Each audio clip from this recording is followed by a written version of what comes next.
Hello guys, it's Kevin, State & Co. Truck Insurance.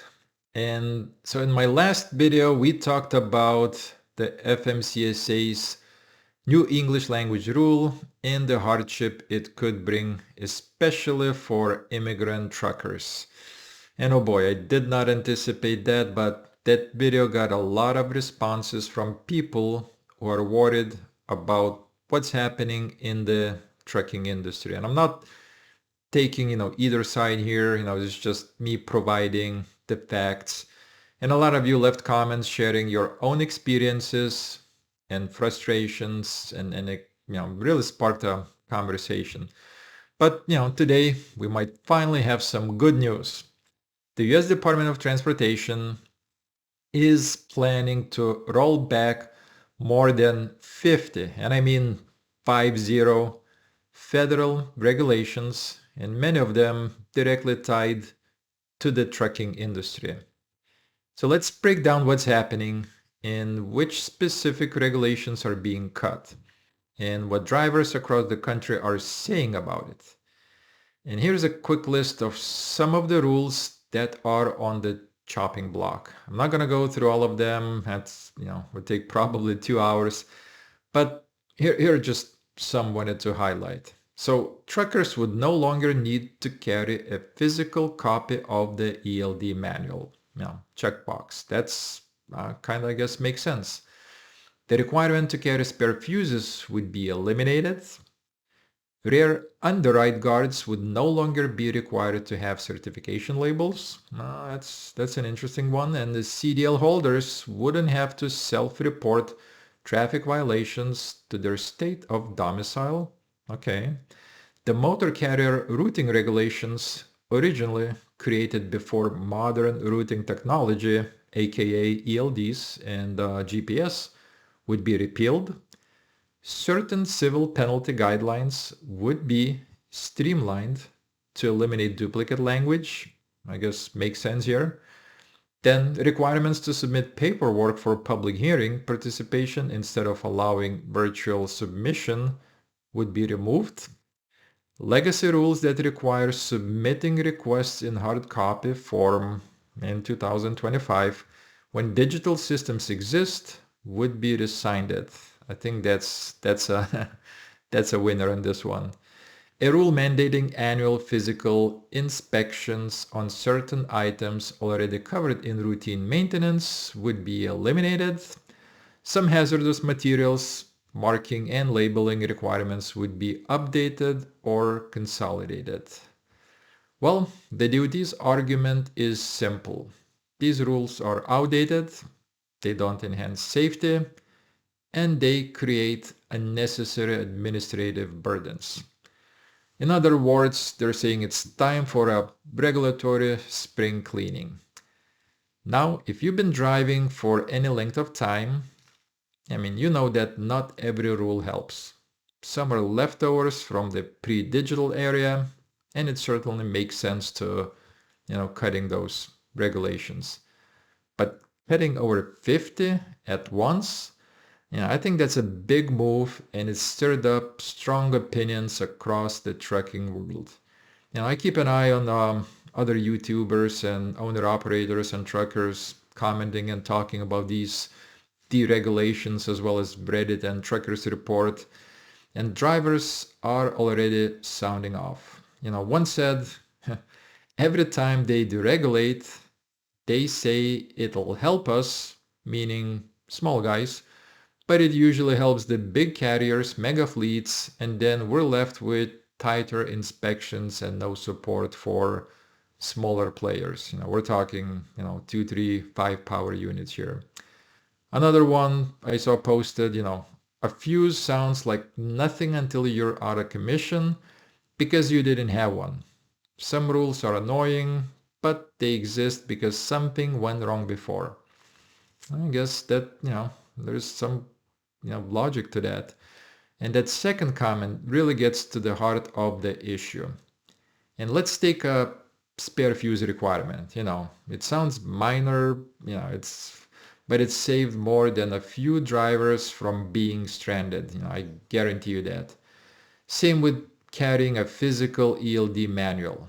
I mean, sure, it's online, but what happens if your tablet or your phone crashes, or you're in a dead zone in the middle of, I don't know, Oklahoma or Texas with no service, and then the DOT inspector pulls you over and they want to see how you're running the log.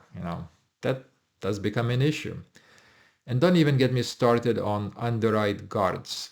Those labels exist for a reason. They're a quick way to verify the equipment meets federal standards.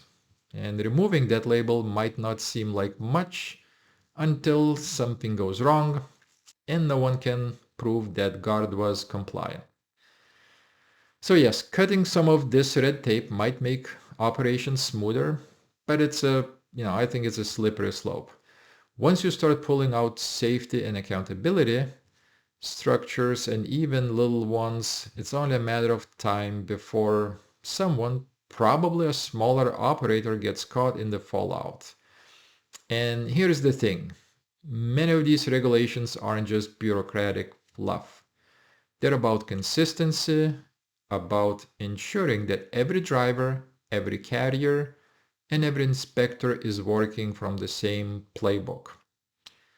Right now, DOT is framing all of this as a push to modernize, which is good, admirable, and it's part of the new executive order called Unleashing Prosperity Through Deregulation.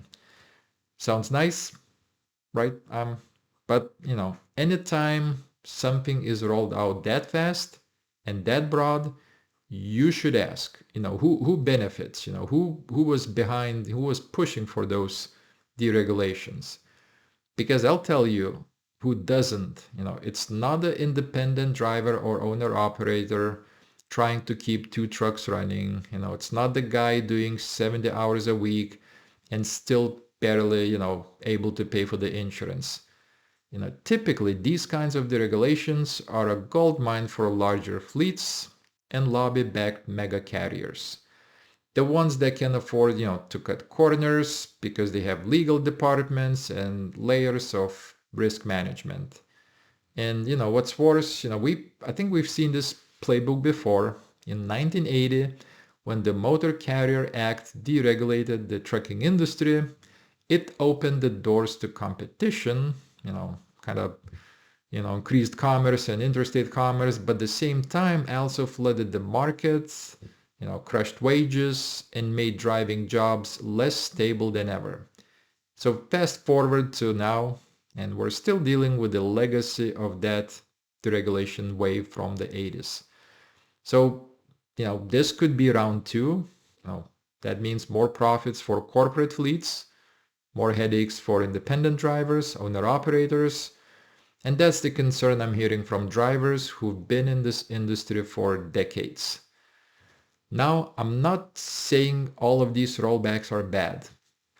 Honestly, some of them make sense. We don't need to submit public hearing requests by fax in 2025. And yes, to this day, they're still required to be submitted by fax. I mean, like, who even has fax these days? We don't even have a fax in our agency. And if certain routing regulations haven't been updated since before GPS, they probably need a rewrite. And no one's arguing against smart modernization. But that's the key, smart, not just a blind sweep, not a political talking point dressed up as a reform. The good news, well, you actually have a voice in this. Right now, the DOT is collecting public comments, which means if you've got something to say, good, bad, or somewhere in between, you should say it. Because once these rules get rolled back, they're not coming back unless something goes wrong. So whether you've been driving for 2 years or 20, I think now it's the time to speak up. And you're the one out on the road. You're the one impacted if a tiny change becomes a major problem. So drop your thoughts below. Are these regulations overdue for retirement? Or are we heading toward, some other safety disaster in the name of efficiency? I mean, I don't know. So if you found this helpful, just make sure to hit that like button, subscribe for more breakdowns, and share this video with someone who needs to hear what's really going on in trucking industry today. And I will see you next time. Bye guys.